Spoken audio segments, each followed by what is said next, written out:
Bonjour à tous, nous sommes vendredi 4, je suis Franck Muller, je suis toujours bloqué sur Facebook bien évidemment. Et on va revenir sur l'intervention d'Emmanuel Macron, la dernière intervention d'Emmanuel Macron pour les vœux du président de la République, nous sommes bien d'accord. Beaucoup de choses vont intervenir sur 2019.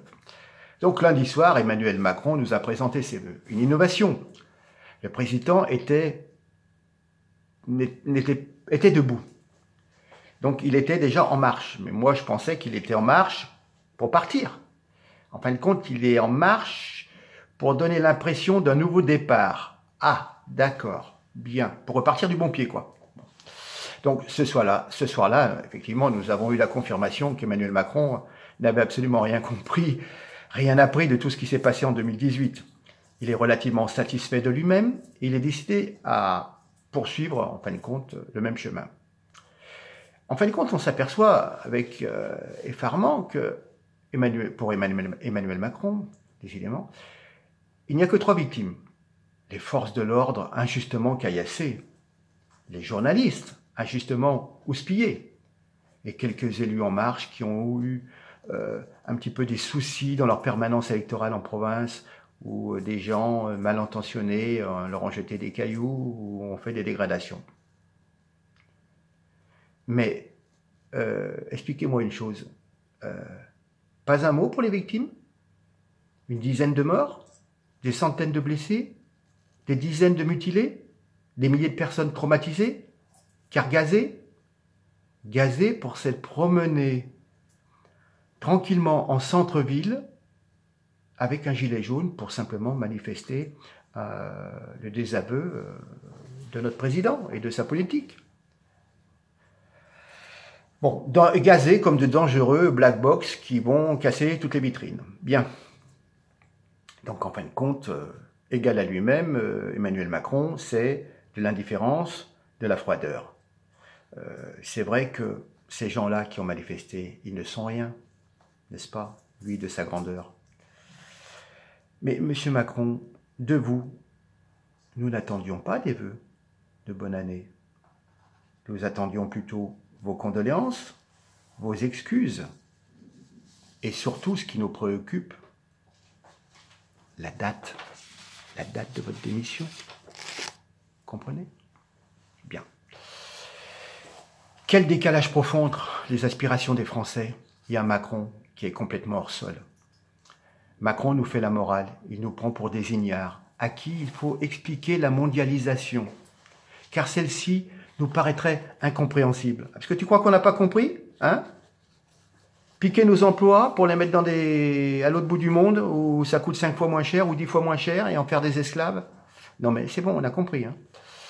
Enfin, alors, ces thèmes, c'était la vérité, la dignité, l'espoir. On croit rêver, parce qu'en fin de compte, c'est tout à l'opposé de ce qu'il fait lui. Donc, c'est peut-être bien à Emmanuel Macron et ses collaborateurs donc de cultiver les valeurs de dignité, espoir et vérité. Bon, je vais commencer par la vérité, hein, parce que bon, surtout quand on ment, mais bon. Nous savons que la crise des Gilets jaunes, en fin de compte, est venue de mensonges du gouvernement sur une taxe qui était soi-disant écologique, et on s'est aperçu que cette taxe servait à 80% pour combler le trou de l'État. Bien. Il nous dit, c'est brave homme, on ne bâtit rien sur les mensonges, nous dit-il.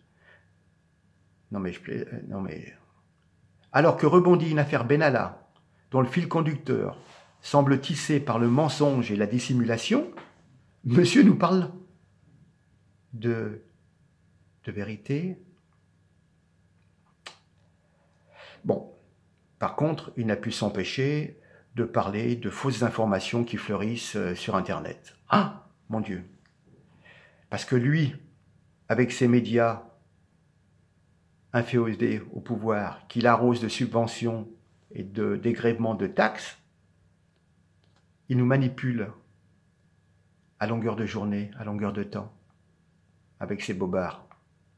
Donc, la vérité, c'est ailleurs, mais c'est pas avec Emmanuel Macron. Bien, on nous a parlé de dignité. Oui, À cette occasion, donc Macron nous fait larmoyer sur les mères de famille, seules, les retraités, les agriculteurs qui n'arrivent pas à vivre dignement. Mais, attendez, s'ils n'arrivent pas à vivre dignement, la faute à qui? Il omet de dire qu'il n'a rien fait pour améliorer la situation de ces pauvres gens. Bien au contraire, il les enfonce encore plus. Et ensuite, il vient nous raconter, il détourne l'attention, franchement. Il nous parle de porte-voix d'une foule haineuse, sans nommer les gilets jaunes. Parce qu'en fin de compte, quand vous ne nommez pas, vous ne reconnaissez pas l'opposition que vous avez. D'accord?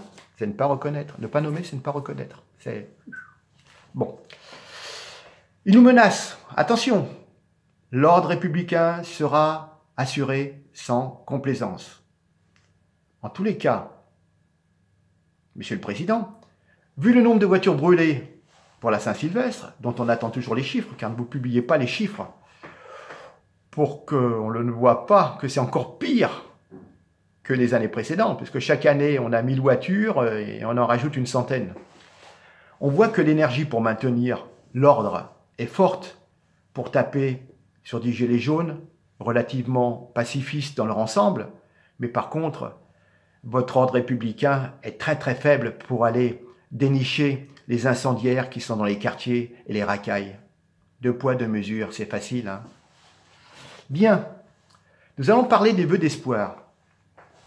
Cet espoir, évidemment, ne passe que par l'Europe. C'est ce qu'on nous raconte depuis des années. Mais la situation s'aggrave, mais c'est toujours l'Europe qui va nous sauver. Bien. Donc, il nous annonce un énième projet européen d'envergure, alors que rien n'a bougé en 20 mois. Même pas sur les travailleurs détachés qui continuent de cotiser sur des charges dans des pays à l'autre bout de l'Europe. Bien. Donc, toujours pas de rentrée fiscale en France. C'est donc encore un utopique projet européen, renouvelé, encore un mirage, alors que de plus en plus en Europe, justement, les autres pays deviennent eurosceptiques et patriotes. Donc, on va encore moins s'entendre avec eux. Bien. Et pour terminer, alors là, c'était le summum, on serait cru au César. Ce comédien, en herbe, nous la joue provincial débarqué à Paris.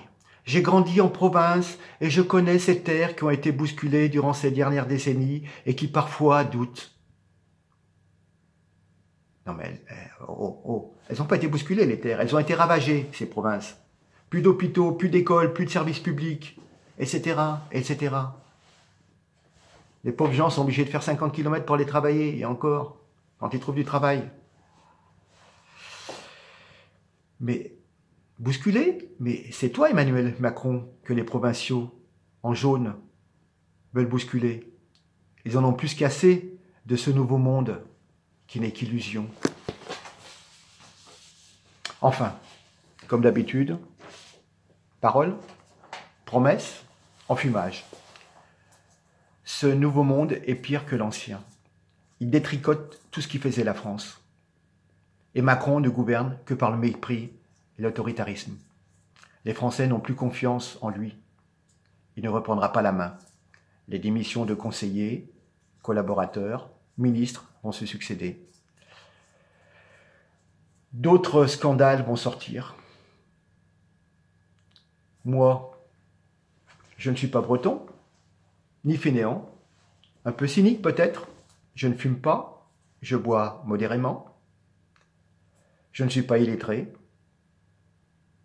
je suis surtout un Gaulois réfractaire qui vous dit que nous avons assisté à la dernière allocution du président Macron pour les vœux. Je présume que vous partagez la même opinion que moi. Moi, je vous dis, je ne suis rien, mais je vous remercie pour vos likes, vos partages et vos abonnements. J'espère que je vous aurai intéressé. Je vous souhaite une bonne journée. Il est temps de partir travailler. Merci pour tout. À très bientôt. Au revoir. Merci. Ciao.